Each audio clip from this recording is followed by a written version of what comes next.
이제 12월도 중반이 들었었습니다. 이제 올해가 2주간밖에 안 남았는데요. 분주하고 정신없이 한 해를 마감하고 있지는 않습니까? 내가 지금 신앙생활을 잘하고 있는 것인지 의구심이 있지는 않습니까?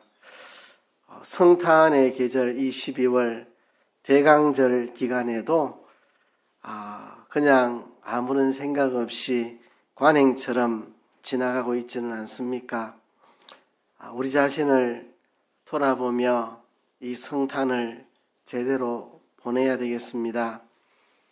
성탄을 준비하면서 우리가 해야 할 일 한 가지가 있다면 우리가 회개하는 일을 하나님 앞에 해야 합니다. 우리 자신이 어떤 죄가 있는가 잘 보이지 않으면 현미경으로 확대해서 살펴보면 우리 내면 세계에 어떤 죄가 있는지 밝히 보일 것입니다. 우리 내면에 심각한 죄악이 도사리고 있다는 것을 인정하고 우리가 회개합시다. 제가 항상 그 집이나 4층 서재에 돋보기를 몇 가지 서랍 속에 넣어 놓습니다. 낮은 배율의 돋보기부터 높은 배율의 돋보기까지 몇 개를 넣어 놓습니다. 뭐가 잘 안 보이면 돋보기로 봅니다. 우선은 서류 같은 거, 깨알 같은 글씨가 있으면 낮은 배율의 돋보기로 이렇게 봅니다. 그런데 이 손에 가시가 찔려가지고 이게 왜 아픈지 궁금하면 높은 배율의 돋보기로 보면 뭐가 찔렸는지 어떻게 박혔는지 상세하게 보입니다. 이 돋보기로 보면 눈에 안 보이는 것도 잘 보이는데 현미경으로 보면 더 잘 보이겠죠. 우리가 얼마나 심각한 죄악이 우리 속에 도사리고 있는지 우리가 현미경으로 살펴보고 회개함으로 하나님 나라를 맞이할 준비를 합시다. 이 성탄을 준비하는 이 대강절에 우리가 하나님 앞에 우리 자신을 내어놓고 회개의 열매를 맺는 거 중요한 일이라고 생각을 합니다. 예수님이 탄생하셨던 2000년 전 그때에 메시아가 오시기를 고대했던 사람들이 적지 않게 있었습니다. 대표적인 사람이 예루살렘의 시므온과 같은 노인, 또 84세나 되던 과부 안나와 같은 노인, 이들은 주야로 금식하면서 메시아가 오시기를 고대했던 사람인데요. 메시아가 오시기를 정말 고대했던 사람 중에는 세례 요한도 있습니다. 세례 요한도 간절한 심정으로 메시아를 기다렸습니다. 세례 요한이 메시아를 기다린 것은 어떤 특별한 그 가족의 내력이 있습니다. 세례 요한은 사가랴와 엘리사벳 부부 사이에서 출생을 했죠. 엘리사벳도 나이가 많아 늙어서 아이를 가질 수 없는 상태였는데 천사를 통해서 세례 요한을 낳게 될 것이라는 수태고지를 받았습니다. 그리고 나이 많은 엘리사벳의 배에 아기 세례 요한이 잉태되었습니다. 그리고 천사가 마리아에게 수태고지를 합니다. 처녀인 마리아의 몸에 성령으로 잉태되어서 예수님이 나시게 될 것을 천사가 알렸습니다. 처음에는 거부했지만 마리아는 하나님의 뜻인 줄 알고 그대로 순종했고 마리아의 몸에 예수님이 잉태되었습니다. 이렇게 처녀의 몸에 아기를 잉태하고 있을 때 마리아는 소문을 듣게 됩니다. 자기 친족 중에, 집안 중에 엘리사벳이라고 하는 분이 있는데 그는 나이 많아 늙어 임신을 할 수 없는 사람인데 임신을 했다는 이야기를 듣고 마리아는 엘리사벳을 찾아가 만나게 됩니다. 그때에 놀라운 일이 있었습니다. 엘리사벳의 뱃속에 있는 태아 세례 요한이 마리아의 뱃속에 있는 태아 예수님을 보고 기뻐 뛰어놀았습니다. 막 발길질을 하고 신이 나가지고 막 세례 요한이 뛰노는 것을 엘리사벳이 느꼈습니다. 이거는 과학적으로 설명이 안 되고 인간의 이성으로 이해할 수 있는 부분이 아니죠. 성령이 하시는 일입니다. 성령께서 처녀의 몸에 잉태하게 하셨듯이 성령께서 태아 세례 요한이 태아 예수님을 알아보고 기뻐 뛰노는 이 장면, 엘리사벳은 태중의 아이가 뛰노는 것을 통해서 마리아의 몸에 우리 구주가 잉태되었구나 하는 것을 엘리사벳은 알고 마리아에게 축복하는 기도를 하였습니다. 이렇게 세례 요한은 특별한 인물이었습니다. 태중에 벌써 성령의 역사로 예수님을 알아보고 기뻐 뛰놀았던 이 세례 요한, 누구보다도 메시아를 고대했던 사람입니다. 누구보다도 메시아를 고대했던 사람, 예수님이 가져다 주실 하나님의 나라를 간절히 기다리고 사모한 사람이 세례 요한입니다. 드디어 예수님이 공생의 사역을 시작할 즈음에 세례 요한이 예수님 앞서서 미리 이스라엘 백성들의 심령을 준비시키고 있었습니다. 예수님보다 먼저 사역을 시작을 해서 회개하라 천국이 가까웠느니라 이렇게 외쳤습니다. 회개하라 천국이 가까웠느니라.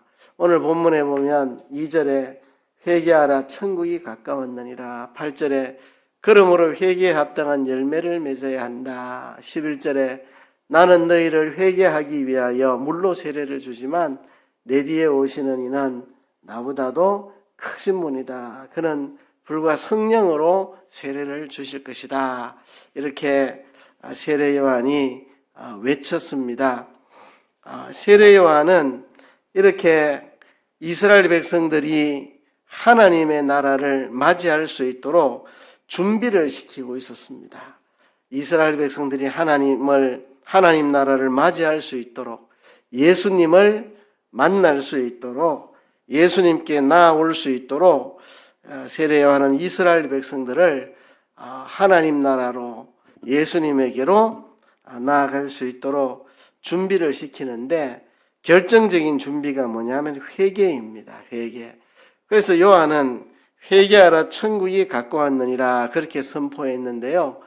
세례 요한의 증거를 받은 예수님이 이제 공생애를 시작하시는데 예수님도 똑같이 회개하라 천국이 가까웠느니라 그렇게 외쳤습니다. 예수님의 공생애 사역에 처음으로 외친 메시지가 회개하라 천국이 가까웠느니라 하는 것입니다. 요한도 그렇고 예수님도 그렇고 하나님 나라를 맞이할 준비, 예수님을 맞이할 준비는 회개라는 것입니다. 왜 회개하는 것이 예수님을 만날 준비하는 것이고 하나님 나라에 들어갈 준비하는 것이냐? 우리가 이대로 이 상태로 계속 지속한다면 하나님의 심판과 형벌 외에 다른 길이 없는 우리는 죄인이기 때문에 그렇습니다. 요즘 새벽에 로마서를 공부하고 있는데요. 로마서는 1장부터 계속해서 우리가 죄인이라고 말합니다. 우리가 어떤 죄인인지를 로마서는 1장부터 고발을 합니다. 일반인들의 죄악을 1장에서 이야기하고 2장에서 유대인들이 나은 게 있느냐? 똑같은 죄인이다. 3장에 와서는 우리 그리스도인들은 나은 게 있느냐? 우리 그리스도인도 똑같은 죄인들이다. 이야기를 하고 있습니다. 우리들의 그 수많은 죄악들을 로마서는 꼬집어서 지적을 하고 있습니다. 우리의 이 상태로 계속 간다면 하나님의 심판과 지옥 형벌이 필연적이기 때문에, 그런데 이 비극에서 벗어날 수 있는 유일한 길은 하나님의 은혜로 예수님을 만나 죄 사함을 받는 이 길밖에 없기 때문에 세례 요한도 회개하라 천국이 가까웠느니라, 예수님도 회개하라 천국이 가까웠느니라 외쳤습니다. 그리고 이미 구원받은 우리들도 로마서는 말합니다. 우린 이미 구원받았으니까 죄를 마음대로 지어도 되느냐? 결코 그럴 수 없다. 죄에 대해서 죽은 우리가 어찌 죄에 대해서 다시 살겠느냐? 우리가 누구에게 자기를 드리면 종이 되는 것이다. 우리가 죄에게 우리 자신을 드리면 죄의 종이 되는 것이다. 그러나 우리는 죄의 종이 아니다. 우리는 성령을 받아 하나님의 아들들이 된 사람들이다. 우리 그리스도인들은 죄에게 굴복하지 않아야 한다. 계속해서 말하고 있습니다. 그래서 우리가 회개해야 합니다. 회개하고 예수를 믿어야 구원을 얻고, 구원받은 우리들은 죄에서 벗어나기 위해 힘을 써야 됩니다. 그것을 가리켜서 몸의 구속이라고 말했습니다. 우리 영은 의를 인하여 산 것이지만 우리 몸은 죄를 인하여 죽은 것이다. 이 죄로 인해서 죽을 우리의 몸을 살려내는 것은 성령을 따라 행하고 육체의 욕심을 이루지 않는 그것이라고 로마서가 말하고 있습니다. 그래서 우리는 회개하며 하나님 앞에 나아가야 합니다. 하나님을 만나기 위한 첫 번째 단계는 예나 지금이나 동일합니다. 회개하는 것입니다. 회개하고 하나님을 만나는 것입니다. 우리 마음에 독사처럼 또아리를 틀고 있는 온갖 종류의 죄악을 찾아 회개해야 합니다. 구약의 많은 선지자들도 다 회개하라고 외쳤습니다. 구약 성경의 그 수많은 선지자들 전부 다 회개하라. 회개해야 우리가 하나님 나라에 들어갈 수가 있고 하나님과 사귈 수 있다고 외쳤습니다. 이사야 40장 3절에 보면 이 세례 요한에 대해서 이렇게 예언하고 있습니다. 외치는 자의 소리여 이르되 너희는 광야에서 여호와의 길을 예비하라. 사막에서 우리 하나님의 대로를 평탄하게 하라 그랬습니다.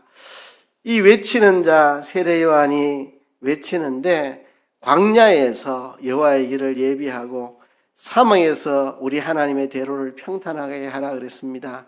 광야와 사막, 메마른 곳, 온갖 종류의 죄악으로 가득하여 더 이상 소망이 없는 황량한 곳, 광야와 사막같이 마음이 황폐해져 있는 그 심령에 회개하라는 것입니다.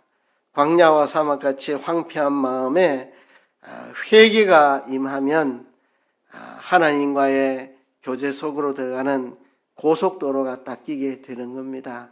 사막과 광야 같은 황무한 곳에 회개를 통해서 길을 닦는 것입니다. 하나님 나라로 들어가는 고속열차길을 닦는 것이 바로 회개입니다. 이렇게 세례 요한이 외쳤습니다. 세례 요한이 회개하라 천국이 가까웠느니라 외칠 때에 두 종류의 사람들이 반응을 보입니다. 첫 번째는요, 6절에 나온 것처럼 자신의 죄를 자복하고 요단강가에서 세례를 받는 사람이 있었습니다. 내가 죄인입니다. 내가 잘못했습니다. 나를 용서해 주세요. 자신의 죄를 자복하며 회개의 세례를 받는 사람들, 자기 속에 있는 작은 죄라도 하나님 앞에 죄로 인정하고 정말 회개하고 주님을 마음속에 모시기를 소원하는 사람들, 기꺼이 자신의 죄를 자복하고 회개하고 세례를 받았습니다. 근데 7절에 보면 많은 수의 바리새인과 사두개인들이 몰려왔는데 이들은 회개하려는 마음을 가지고 있는 게 아닙니다. 요한이 세례 주는 곳을 멀찍이 와서 감시하고 조사하고 판단하고 구경하러 온 바리새인과 사두개인들이 있었습니다. 이들을 향하여 세례 요한은 소리 질렀습니다. 독사의 자식들아, 이 독사의 자식들아, 누가 너희를 가르쳐 임박한 진노를 피하라더냐. 그러므로 회개에 합당한 열매를 맺어라. 회개에 합당한 열매를 맺어라. 이들이 회개치 않는 마음을 안타깝게 여긴 세례 요한이 회개에 합당한 열매를 맺어라. 너희 마음속으로 우리는 아브라함의 조상이라고 생각하지 말아라. 하나님이 이 돌들로도 아브라함의 자손이 되게 하실 수 있다. 아브라함의 자손이라고 큰 소리 치지 말고 회개에 합당한 열매를 맺어라. 이미 도끼가 나무 뿌리에 놓였으니 좋은 열매 맺지 않는 나무마다 찍혀 불에 던져지리라.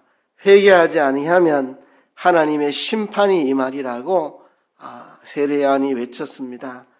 한 부류의 사람들은 자신의 죄를 자복하며 회개의 세례를 받았지만 또 한 부류의 사람들은 독사의 자식이라는 책망을 들으면서 회개치 않는 행동에 대해서 책망을 들었습니다. 얼마나 세례요한이 안타까웠으면 이들에게 이런 야단을 쳤겠습니까? 우리는 회개해야 합니다. 세례요한에게 나와서 자기 죄를 자복하고 회개한 세례받은 사람들처럼 우리들도 하나님 앞에 나와 회개를 해야 합니다. 근데 회개하라고 하면 사람들이 마음에 부담감을 많이 느낍니다. 아이고, 내가 무슨 그런 큰 죄를 지었다고, 내가 뭐 살인을 했나, 뭐 절도를 했나, 간음을 했나, 너가 뭔 그런 죄를 지었다고 이렇게 생각할 수 있겠습니다. 그러나 우리의 죄를 여러분 현미경으로 들여다보듯이 우리의 죄를 정폭해서 볼 수 있어야 됩니다. 현미경으로 들여다보듯이 우리의 죄를 정폭해서 바라볼 수 있어야 됩니다. 우리가 죽을 때까지 전심으로 회개할 수 있는 방법, 내 죄의 실상을 깊이 들여다보는 것입니다. 여러분 안에 정오심이 있죠. 정오심. 누군가에 대한 정오심이 없는 사람 없습니다. 저도 있습니다. 누군가에 대한 정오심. 이거를 좀 더 정복시켜서 바라볼 수 있어야 됩니다. 2차 세계대전 때 유대인들에 대한 학살이 벌어졌습니다. 600만 명이나 되는 유대인들이 학살당했습니다. 유럽 전역에서 히틀러의 지시로 포로 수용소에서 학살된 숫자만 600만이라고 알려져 있습니다. 울산 인구가 100만이 조금 넘습니다. 600만을 죽였다는 말은 울산이라는 도시 5개의 사람들을 다 죽였다는 끔찍한 사건입니다. 정말 엄청난 사건이죠. 이 사건에 대해서 여러 해석들이 있습니다. 독일이 1차 세계대전 후 경제적인 위기 때문에 내부 불만이 생기자 밖으로 돌리기 위해서 저지른 일이다, 이래 보는 사람도 있고, 독일 민족의 우수성을 부각하기 위해 저지른 일이다, 이래 보는 사람도 있고, 히틀러가 어렸을 때 유대인에게 당한 마음의 상처에 대한 복수심에 불타서 생긴 일이라 그렇게 보는 사람도 있는데, 어떻게 됐든 간에 정말 600만이라고 하는 사람들을 참혹하게 죽였죠. 포로 수용소 아우슈비츠의 이 포로 수용소에 대해서 많은 연구가 진행이 됐는데요. 이렇게 대량 학살을 하는데 왜 유대인들은 조직적인 대항이나 독립운동을 하지 않았느냐, 왜 순한 양처럼 학살을 당하고 있었느냐 하는 연구가 있습니다. 처음에는 이들이 폭력에 항거를 하고 폭동도 시도해보고 탈옥도 시도해봤다고 합니다. 그런데 복종하지 않는 유대인들을 골라서 처벌을 하고 총살을 시킵니다. 공포에 빠지는 거죠. 말 안 듣는 사람들 골라가지고 막 총살시키고 막 이렇게 하니까 두려움에 빠져서 이제는 저항을 하지 못하는 겁니다. 사람들이 길을 걷도록 해놓고 다 보는 앞에서 유대인 하나를 잡아다가 무지하게 두들겨 패는 모습을 보여줍니다. 그러면 그 모습을 바라본 동족 유대인들 중에 표정이 멍청하게 아무 생각 없이 보는 사람은 냅두고 표정이 일그러지는 사람들 색출해가지고 또 두들겨 패고 처벌을 합니다. 표정이 일그러진다는 말은 그들의 통치에 대해서 불만이 있다는 표시니까요. 이렇게 계속 반복되다 보면 머릿속이 텅 비어서 산송장처럼 인간성이 말살된다고 합니다. 옆에서 동족 유대인이 두들겨 맞아 죽어도 아무 생각 없고 아무 느낌도 없는 인간성 말살이 이루어진다고 하죠. 이렇게 거의 사람을 산송장으로 만드는 학대를 이들이 저질렀습니다. 이건 하나님께 물려받은 인간성을 부정하는 것이고 영적 세계를 부정하는 것입니다. 양심의 가책 없이 사람을 학대하는 거거든요. 이 양심의 가책 없이 이들이 사람들을 학살했습니다. 유명한 사람이 있죠. 아이히만이라는 사람. 독일 말단 공무원입니다. 아이히만. 이 사람이 600만 명을 학살하는데 아주 주범으로 꼽히는 사람이죠. 2차 세계대전 이후에 잠적해서 숨었는데 유대인들이 어디 있는지 소재를 알아내서 전쟁 범죄 재판에다가 회부를 해서 재판을 했는데요. 이 사람의 표정이 별로 죄책감이 없습니다.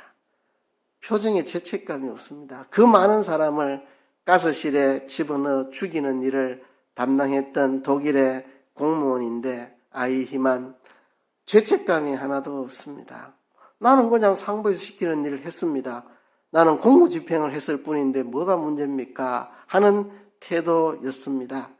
여러분 600만 명을 가스실로 보내서 학살하는 일에 크게 앞장섰던 아이히만이 뭐 그렇게 얼굴 생긴 것도 악마같이 생긴 사람도 아니고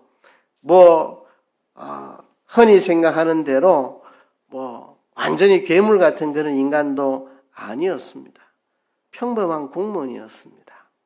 평범한 공무원이 그 많은 사람을 죽음으로 내모는데 아무런 양심의 가책 없이 그냥 공무를 수행했습니다.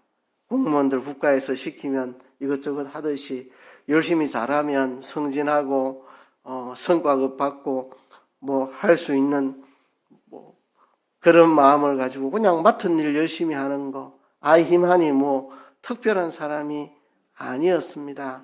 왜 이런 일이 벌어졌을까? 양심의 가책 없이 이런 잔인한 일이 벌어졌을까? 절대 권력에 대해서 경계하고 조심해야 된다고 진실을 말하는 사람이 없었기 때문입니다. 그 당시에 권력 앞에서 진실을 말하는 사람이 없으니까 그냥 특별한 살인마, 악마 이런 사람이 아닙니다. 그냥 이웃집 평범한 공무원 아저씨 정도 되는 사람인데 그렇게 그냥 아무 느낌 없이 생각 없이 수많은 유대인들을 가스실로 집어넣어 죽이는 일을 했습니다. 여러분, 우리라고 다르지 않다는 사실을 알아야 된다는 그 이야기를 하고 싶은 겁니다. 로마서 1장에 보면 곧 불의, 추악, 탐욕, 악의가 가득한 자요, 시기살인, 분쟁, 사기, 악독이 가득한 자요, 수근수근하는 자요, 비방하는 자요, 하나님께서 미워하시는 자요, 능욕하는 자요, 교만한 자요, 자랑하는 자요, 악을 도모하는 자요, 부모를 거역하는 자요, 우매한 자요, 배악하는 자요, 무정한 자요, 무자비한 자라. 그들이 이 같은 일을 행하는 자는 사형에 해당한다고 하나님께서 정하심을 알고도 자기들만 행할 뿐 아니라 또한 그런 일을 행하는 자들을 옳다 하느니라. 인간 속에 있는 추악한 죄악상을 로마서 1장이 이렇게 덜추어내고 있습니다. 가끔 한 번씩 흉악범들 사건이 일어나서 보도가 되면 저런 인간들은 얼마나 흉악한 사람이길래 저런 일을 했나 싶지만 그들이나 우리나 크게 차이 나지 않습니다. 우리 안에도 그런 똑같은 죄악성이 있다는 것입니다. 우리 안에 죄악성이 어떤 것인지 이 독일의 유대인 600만 학살에 대한 이야기를 통해서 결국 내 안에 있는 이 정오심이 발전하면 저리로 가는 거구나. 아직까지 크게 발전 안 해서 요 정도지 내 안에 있는 정오심이 더 발전하면 저 사람들이 한 것처럼 저런 짓을 내가 할 수 있는 사람이구나. 똑같은 사람이구나. 독일에서 유대인들 600만을 학살한 거나 내 안에 있는 정오심이나 본질적으로 다르지 않다는 사실입니다. 내가 얼마든지 그렇게 할 수 있는 내 안에 그런 죄악이 도사리고 있다는 사실을 우리는 깨달아야 합니다. 많은 사람들이 놀랐죠. 흉악한 범죄자, 수많은 유대인들을 학살한 아이히만 잡고 나서 보니까 그냥 평범한 공무원이고 그냥 덤덤합니다. 그냥 상부에서 시키는 대로 내게 주어진 업무를 나는 충실히 감당했는데요. 이런 태도입니다. 별다르지 않습니다. 일반인들. 그렇죠? 아무런 양심의 가책이 없이 그런 일을 행하는 시대가 있었죠. 여러분, 죄를 멸하는 방법은 죄를 비다레로 끌고 나와서 노출시키는 겁니다. 그 당시에 누구도 독일인들이 이것이 죄악이라고 외치는 사람들이 별로 없었고 그냥 아무런 양심의 가책이 없이 이 일들을 행했습니다. 그러나 사후에 이 일들이 알려지자 독일 사람들은 가만히 있지 않았습니다. 다음에 또 누군가에게 권력이 주어지면 똑같은 짓을 할 것이기 때문에 독일인들은 자기들의 죄악을 비다레로 끌고 와서 노출시키는 일을 했습니다. 다시는 이런 일이 일어나지 않으려면 우리의 죄를 노출시켜야 된다. 과거 2차 대전 때 자기들의 죄악을 다 스스로 까발리고 자녀들에게 반복적으로 가르치고 폭로하고 계속해서 자신들의 죄악을 까발려 폭로하고 자손들에게 알려주고 우리가 이런 짓을 했었다. 죄가 비달에 폭로되는 순간 죄는 무력화됩니다. 근데 죄는 숨겨두면 이것이 심각한 죄악으로 발전합니다. 죄는 숨기를 좋아하고 숨어서 우리를 파괴합니다. 죄를 비다레로 끌고 와서 노출시키면 죄는 힘을 못 씁니다. 그래서 제가 지난 수요일에도 설교를 했는데 다른 사람이 지은 죄보다 내가 지은 죄가 더 심각한 피해가 있고 내가 지은 죄 중에 나는 알고 남은 모르고 숨겨진 죄, 내만 알고 있는 죄, 그게 나를 치명적으로 해치고 그것보다는 내 자신도 모르고 있는 죄, 그게 나를 심각하게 해치고 그보다 심각한 죄는 자기 중심의 죄가 자기를 심각하게 망친다 그랬죠. 죄는 비다레로 노출되는 순간 힘을 잃기 때문입니다. 그래서 우리가 죄를 비다레로 노출시키는 그런 일을 해야 됩니다. 죄를 비다레로 노출시켜야 됩니다. 그게 회개하는 것입니다. 하나님, 내가 이런 잘못이 있습니다. 이런 죄가 있습니다. 남들이 볼 때는 내가 괜찮은 사람처럼 남들이 나를 취급하지만 현미경으로 내 자신을 들여다보면 내가 참 이런 흉악한 죄인입니다. 죄를 비달에 노출시켜서 고백할 때 우리가 죄로부터 벗어날 수가 있습니다. 예수님이 십자가에 못 박혀 죽으신 것은 우리를 이런 죄로부터 건져내기 위해서입니다. 우리 안에 죄악이 도사리고 있습니다. 이 죄악을 우리가 회개할 때 회개를 통해 우리는 하나님 나라로 들어가고 회개를 통해 예수님과 깊은 사귐 속으로 들어갈 수가 있습니다. 이제 대강절 이 기간 동안 성탄절을 기다리며 성탄의 예수님을 만날 준비를 해야 될 텐데 성탄의 예수님을 만날 준비를 해야 될 텐데 우리가 회개를 통해서 우리의 심령이 새로워지고 그렇게 회개를 통해서 우리가 새로워질 때 주님을 더욱더 새롭게 만날 수 있습니다. 성탄절을 기다리는 이 대강절에 우리 안의 죄악을 회개합시다. 주님의 책망을 들으며 우리 안의 죄를 찾아 고치는 기간으로 삼으면 좋겠습니다. 성탄절을 기다리는 이 대강절, 우리가 무엇을 하며 성탄절을 준비해야 할까? 우리의 죄를 회개하는 것입니다. 세례 요한이 회개하라 천국이 가까웠느니라 외친 것처럼 예수님이 회개하라 천국이 가까웠느니라 외친 것처럼 우리가 회개를 통해서 성탄의 주님을 더욱더 깊이 만날 준비를 하게 되는 것입니다. 여러분, 성탄을 준비하면서 우리가 회개의 열매를 맺도록 합시다.